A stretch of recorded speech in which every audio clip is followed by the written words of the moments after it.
Hello, everyone, and thanks for watching. I am Antoinette Lorraine here with Paul Reen and Peace Ambassador and RIF member Edie Iverson. Today we have a very special guest with us, former Congressman Cliff Stearns. Cliff is the executive director at APCO's Worldwide Washington, D.C. office, where he also serves as a member of its International Advisory Council. He is a former president emeritus of U.S. Association of Former Members of Congress. As chair of the Oversight and Investigation Subcommittee, he helped increase transparency in the federal government.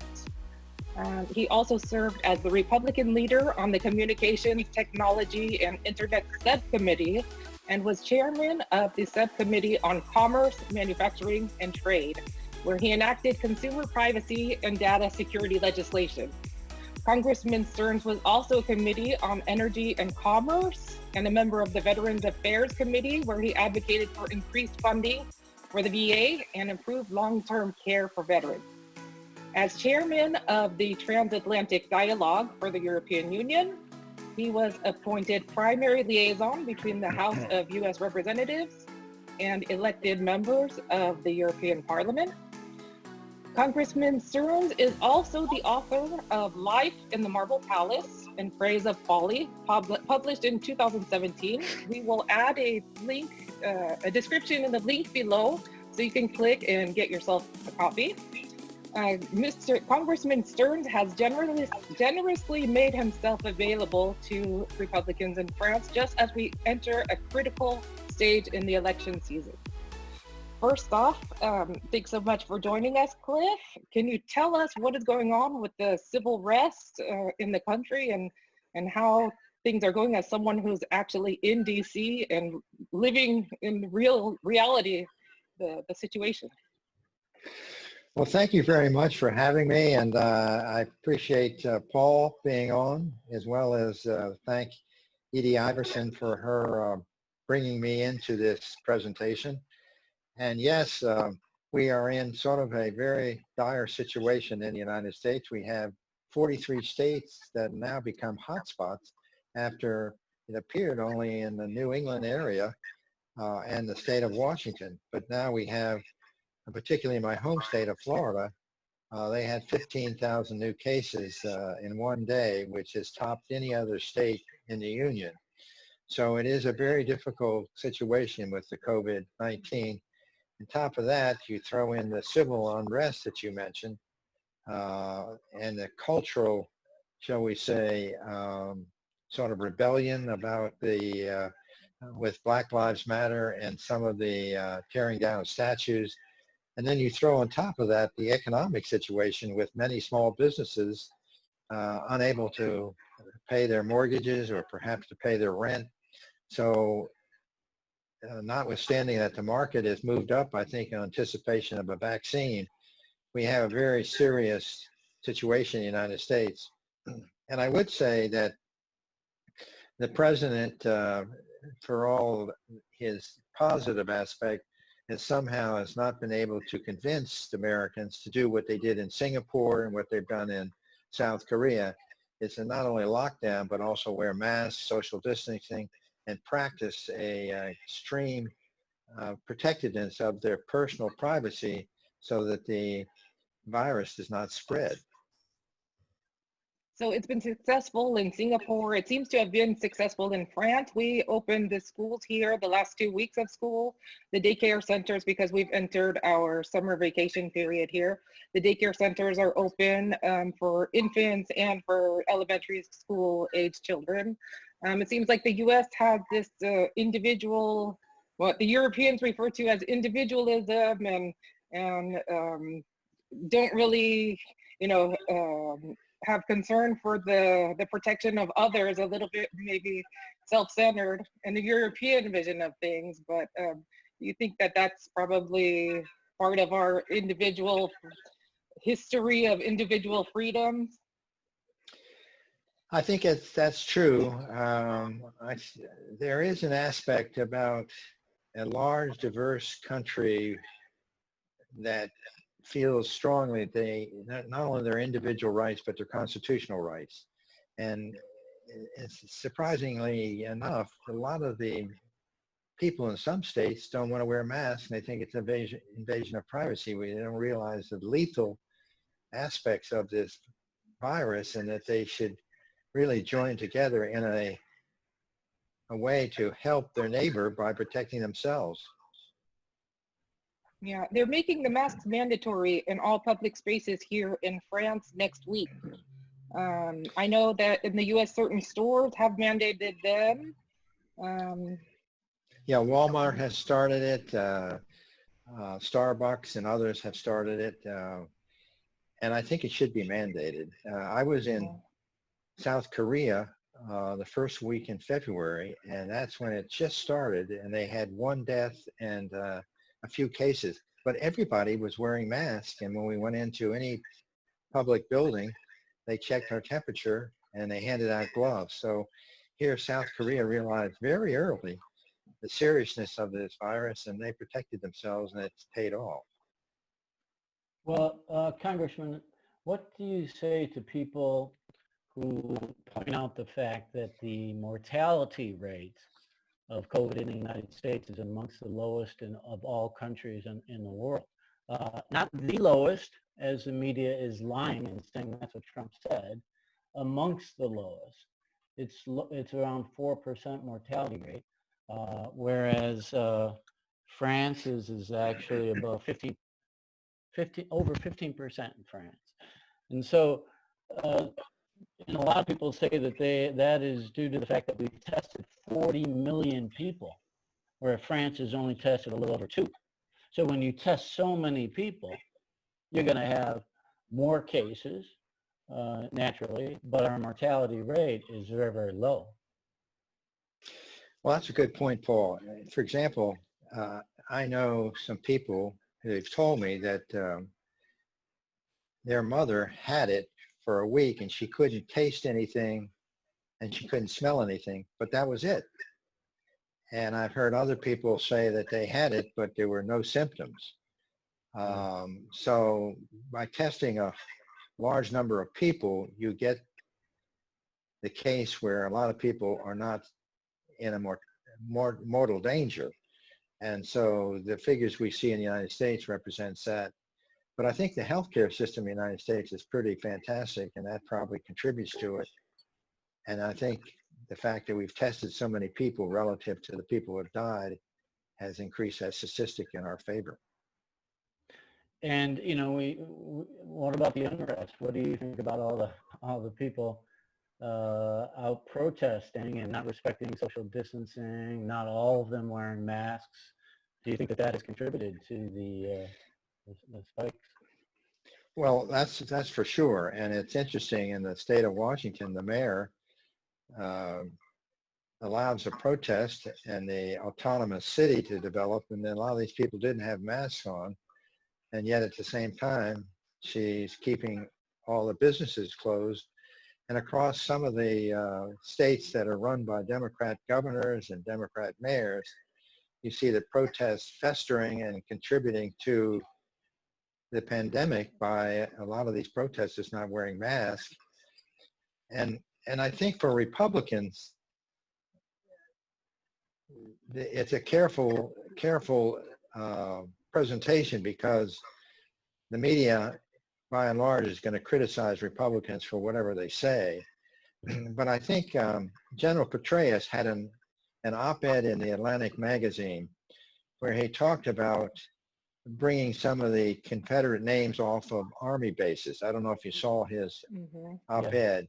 Yeah. But I think his approach when he talked about it is the way Republicans should talk about it, in terms of, we can't repress the facts of existence of our institutional memory. If we do, we fall into the trap of authoritarian regimes, which, as we know, routinely and comprehensively obliterate whole swaths of history. And so you act like it never happened.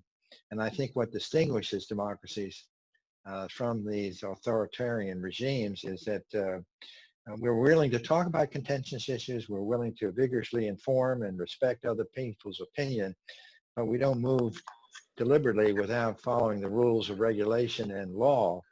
And so in this case, they're tearing down statues of George Washington. They tore down a statue of Ulysses S. Grant. And when you see that, you realize that it's really violence and out of control. So I think Republicans, and Trump is doing this, to talk about the rule of law. In fact, Petraeus talked about the way to solve the problem with these army bases. There's a regulation 1-33, which talks about how to remove statues, and really the president and the Americans should realize there's a legal way to remove offensive statues, but at the same time, we cannot do what authoritarian regimes do, which obliterate our history. Absolutely. Well said.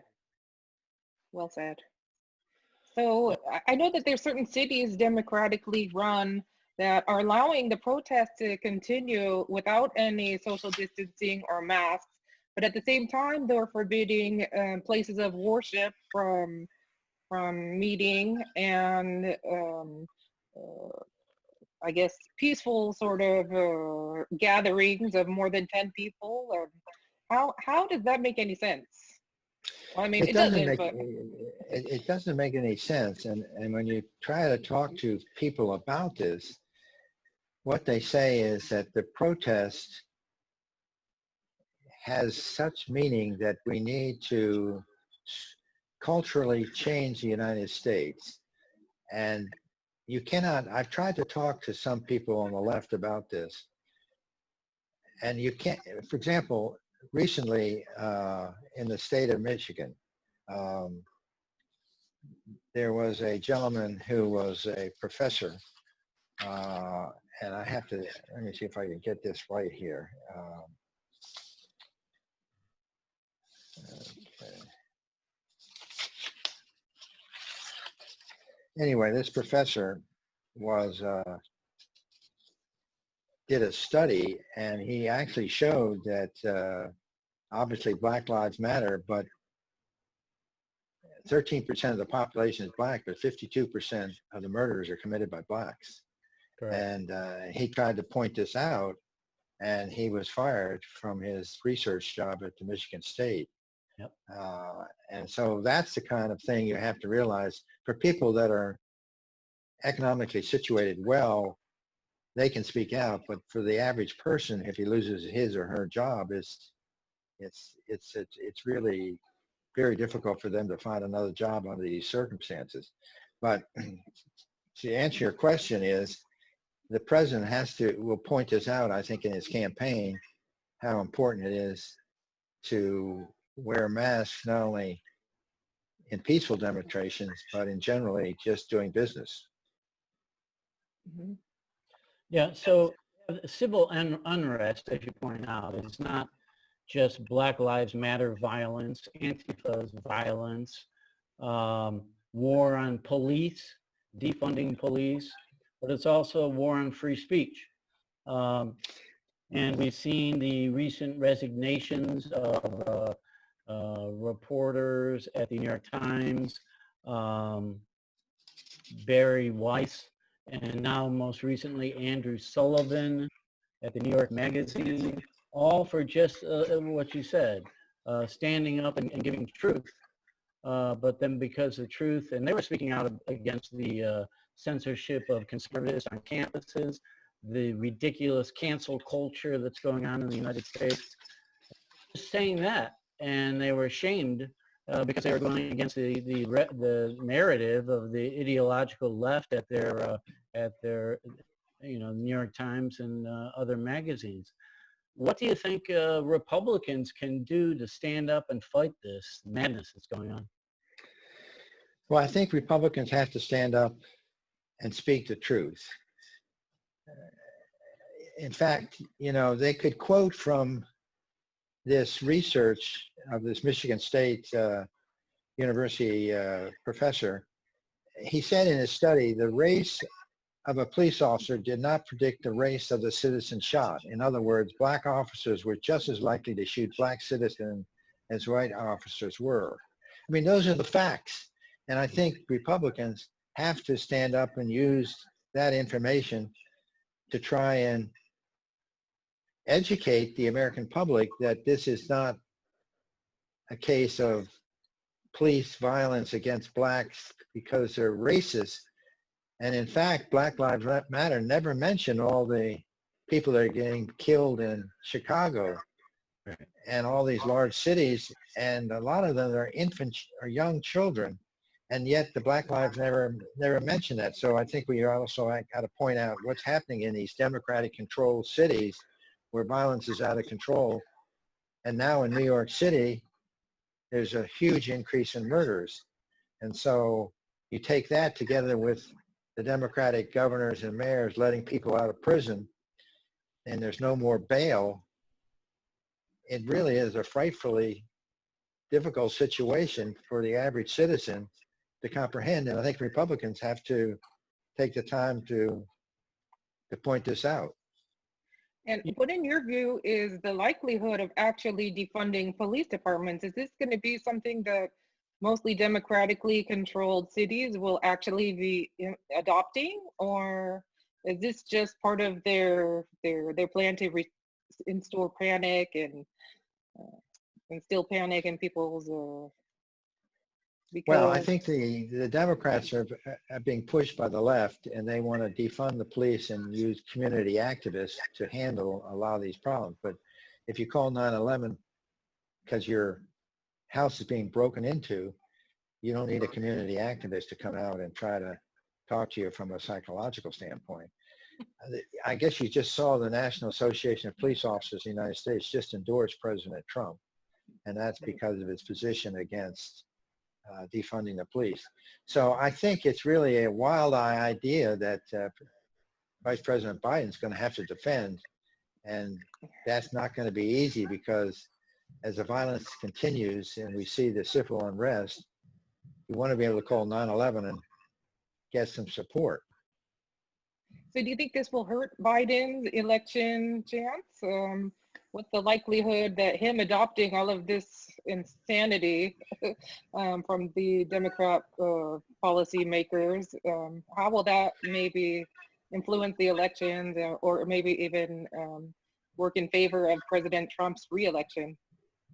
I think it will, and I think the president is going to make that an issue. I want to encourage all Republicans, because right now the poll's showing Biden as much as 10 points ahead of Trump. But I'd like to take him back 32 years ago in 1988 when I ran for Congress. And Michael Dukakis was the governor of Massachusetts running against George H.W. Bush. And back then, in July 22nd, 1988, Dukakis was 17 points ahead of Vice President Bush. On Labor Day, it turns out he was 8 points behind. He lost 25 points in a month and a half or 2 months. And I would say to Republicans, this is a possibility for Trump, because what happened to Dukakis is they found out that some of his liberal policies were antithetical to the values of America. And in the end, they pointed out that Dukakis vetoed a bill requiring the Pledge of Allegiance in schools. He was against imposing the death penalty. He issued weekend passes to convicted killers, including the famous Willie Horton. So my point is that when President Trump comes out and talks about protecting Americans by not defunding the police, but actually trying to fund them higher, when he also talks about the Democrats want to do away with charter schools, they want to develop new zoning in suburbia America, which allows housing and urban development projects for welfare people. And when they talked about climate control and they want to do away with all transportation by 2030, I believe, on gasoline and coal and the impact that's on the economy. I mean, those three areas, not to mention immigration, open borders. And it's sort of interesting when you talk about open borders. If you follow a person like Maxine Waters, the congresswoman, she is against voter ID for immigration and for voting. She thinks everybody who wants to have voter ID is racist. Well, oddly enough, when you have to get into a town meeting, you have to have voter ID. You have to have some kind of ID. So I think the issues of immigration and open borders, as well as climate control, the impact on the economy, and lastly, and most importantly, defunding the police, are issues that are going to play out just like they played out against Governor Dukakis in 1988. Well, did you see that Rasmussen poll that came out this week that said that Trump had climbed up to just 3 percentage points behind Biden in the national polling? Yeah, yeah. Well, and I think if you say to the average American that we're going to take away your gun, there's going to be abortion on demand, and you're going to have open borders, I think to most Americans that sounds evil. And so I don't think Trump has to use the word evil, but if you're one election away from open borders with a COVID-19 crisis and terrorists, possibility of terrorists, so the whole agenda of socialism and what it brings in with it is antithetical to Americans. And I think if in Americans' heart of hearts, and even the Black community wants to have police protection. So I just don't understand how Biden can move away from the socialistic extreme left-wing agenda. Well, he's getting pulled completely to the extreme left.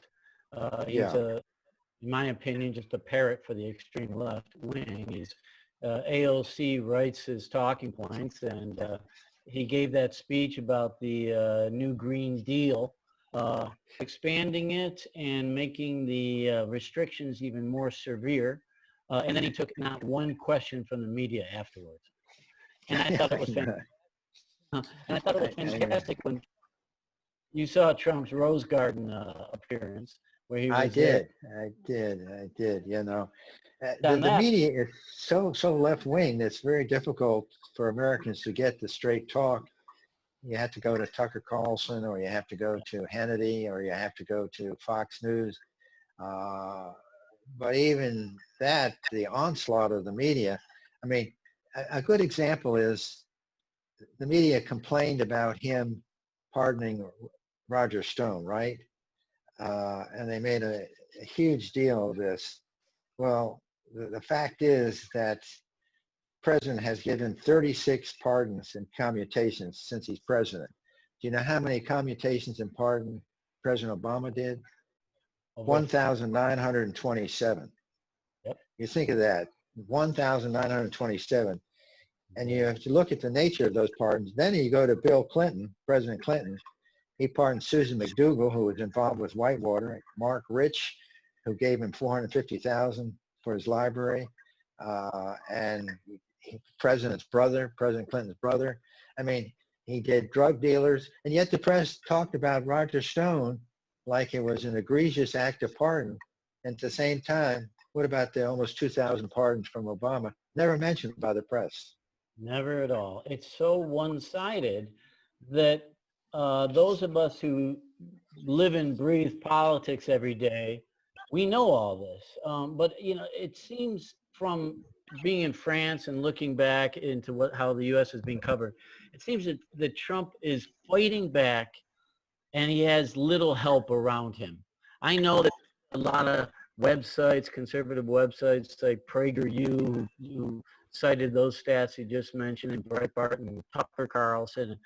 But do you think the word is really getting out to the Republicans? I'd love to get your point of view on, as a congressman, are the congressmen doing enough? Are the Republican congressional people, senators, are they doing enough to speak out and defend Trump? I don't think they are. I don't think they are. You have a few that are doing it. Lindsey Graham was doing a good job. He, as you know, he's chairman of the Judiciary Committee. And I was on a webinar with him recently. There's a huge amount of money coming in from outside the state of South Carolina. They're trying to defeat him because he's been, with the Kavanaugh hearing, he blasted the Democrats, and he's been strongly supportive of Trump, but he's coming up for election in November. So I think he has to he feels he has to at the same time be very considerate of some points of view. But the bottom line is, I think your point's well taken. Republicans are not standing up. And if they stand up in force and they could go to the Capitol steps and have all 196 Republicans and have the leader McCarthy there with Scalia and others, and just point in a way to the values of America and how this social movement is ruining and disrupting the traditional ideals of the Constitution and free speech. Mm-hmm. And it's got to the point now that good people are losing jobs for saying something simple. Like the curator of the top museum in San Francisco was just fired because he was asked if he's going to have more selections of paintings from women and minorities. He said yes, but then he went on to say, but we'll also have white painters also. So for just saying that we'll also have selection in our selection, white painters only, he was fired. So I think the Republicans should speak out against all these examples I've given you and make the case and take it to the election, because I think if you're talking about open borders, you're talking about doing away with charter schools, you're abortion on demand, you're talking about this huge defacing of our nation without any type of semblance of law, I don't think Americans want it. In fact, in any society, they want stability and they want safety, and that's going to be the issue. Yeah, if we turn into a martial law, whoever's got the guns, sort of empowerment, like we see in some countries in South America or in Latin America, that type of security discourages investment and totally destabilizes the entire country. And I think that as people who, as Americans who reside outside of the U.S., it's never underestimated that if the U.S. Declines, the rest of the world declines with it. And that's really... That's it, because we are sort of the sheriff for the world, and the moral, ethical values of trying to do the right thing. And somehow this whole civil unrest has created sort of a guilty feeling about a lot of Americans who are not standing up to it. And there's no right for this guilt, because our history has been to the Civil War. 600 Americans lost their lives to try and free the slaves, and we freed them, and we were late in coming. But every nation has a background which you can't repress, you can talk about, but at the same time, you've overcome. And so, I mean, look, that I think what Paul's is very true, that the Republicans should gather together and speak. In fact, I like to do the statement that there are more troops sent to arrest Roger Stone than to defend Benghazi. I mean, that was incredible. I mean, how can the press let Benghazi and the death of an ambassador and all what happened there, let that go by the water, and yet they're just focusing on this whole idea of Roger Stone and Black Lives Matter. Yeah, well, only certain Black Lives Matter. Yeah, that's right. Yeah. Only shot by white cops. But how do you see the next 3.5 months running into the election? I mean, what can Trump do to try to improve things for the Republican Party? What can the RNC do? I'm encouraged by the latest primary wins that who Trump endorsed, like Tommy Tuberville in Alabama. He destroyed Jeff Sessions by over 60 percentage points. And then there was another one in Texas, right? And these are senators. Right. So there's a lot of good things on the horizon. The media doesn't mention it at all. They're never going to mention anything good that would shine a positive light on Trump or the Republicans. But there, how do you see, what can Trump do in the next 3.5 months to make sure that we win the Senate and the House? What are your predictions on us holding on to the Senate, for example? Well, to answer your question in a broad sense, if you go back to Ronald Reagan and how he spoke about the issues and how he created in Americans' mind that we are the shining city on the hill and we have to have conduct and behavior and sentiments that not only represent our founders, but also represent the Christian Judeo philosophy of America. And I think if Trump moved back from that and kept his rhetoric on the issues I've talked about, and it did it in a positive way, that I think that would instill confidence in America and would realize that we can get over this. We're going to get a vaccine. The economy is going to start moving again.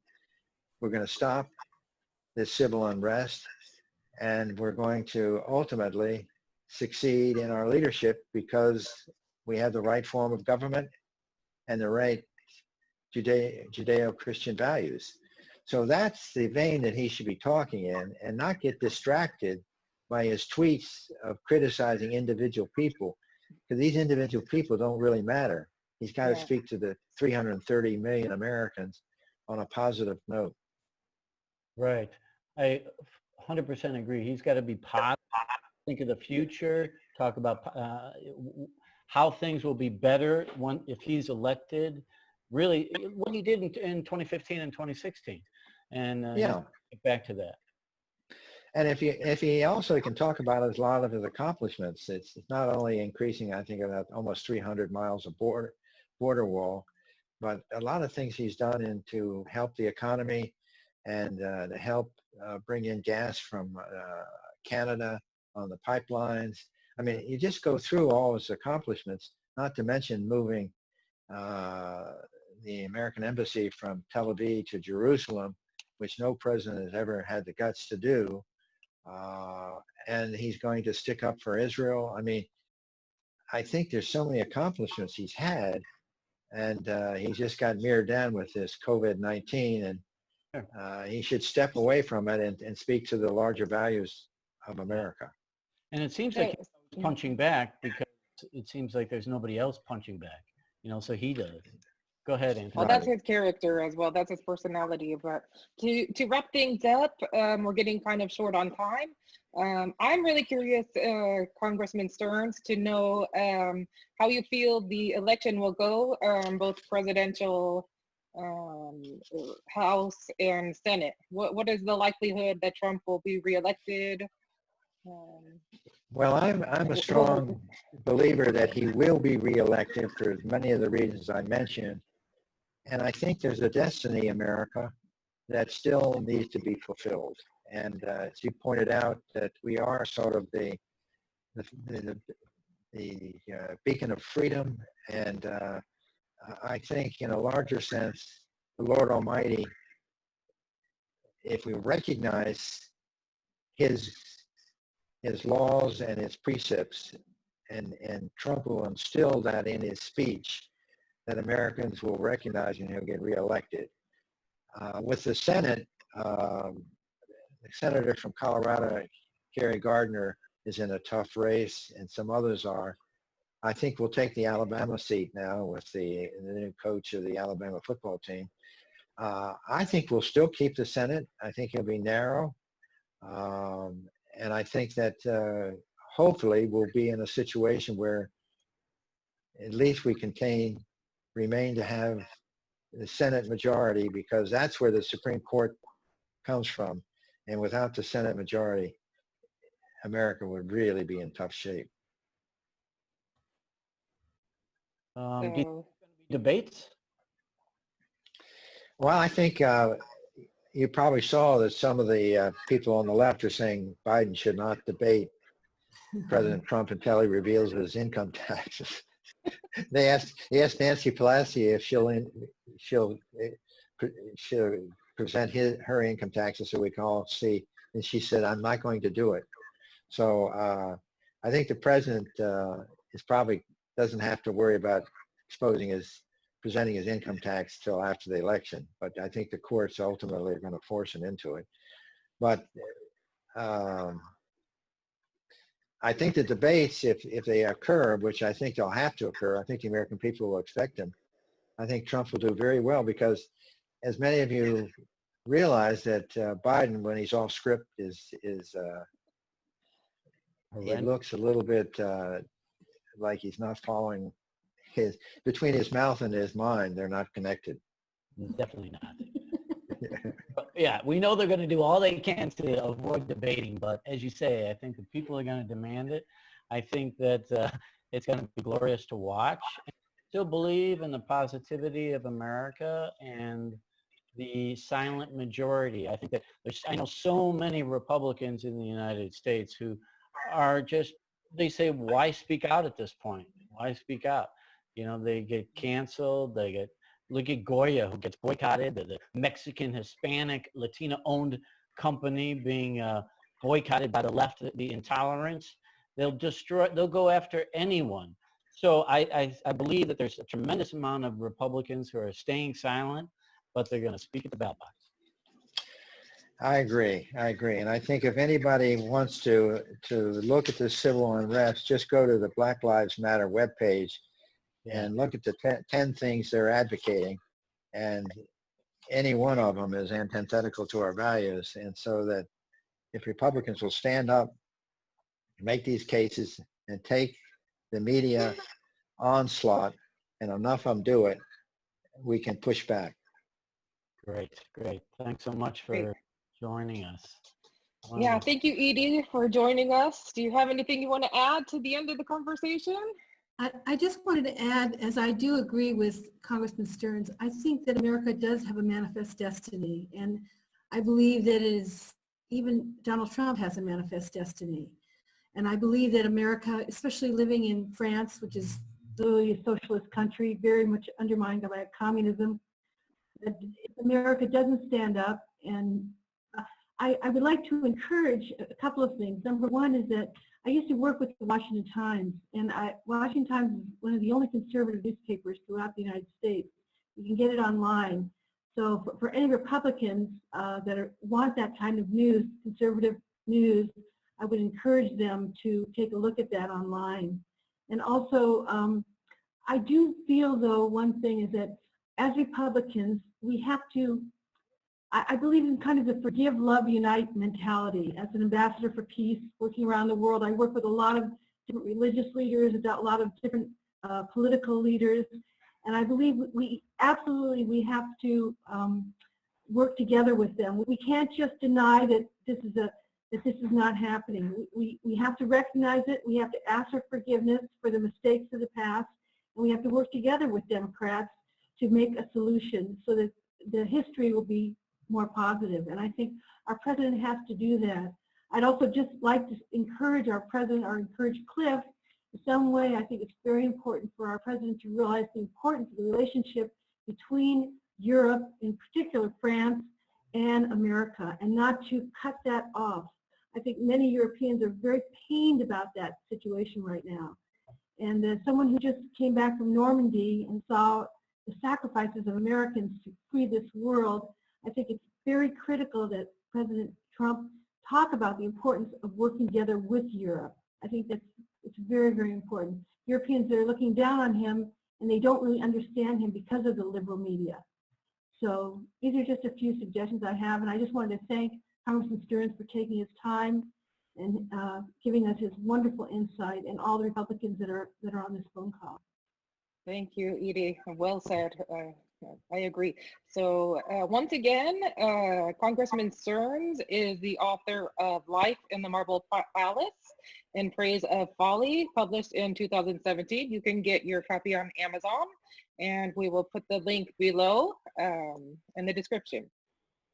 One last word for you, Congressman? Well, no, I just want to thank you and Paul and Edie for this wonderful opportunity. I want to encourage all the Republicans who are listening that we are on the right side of history. And I think if we will articulate and not and have the courage to say what we believe in, that'll make all the difference. And so thank you very much for this opportunity. God bless all of you. Thank you. Thank you, Congressman. Our pleasure.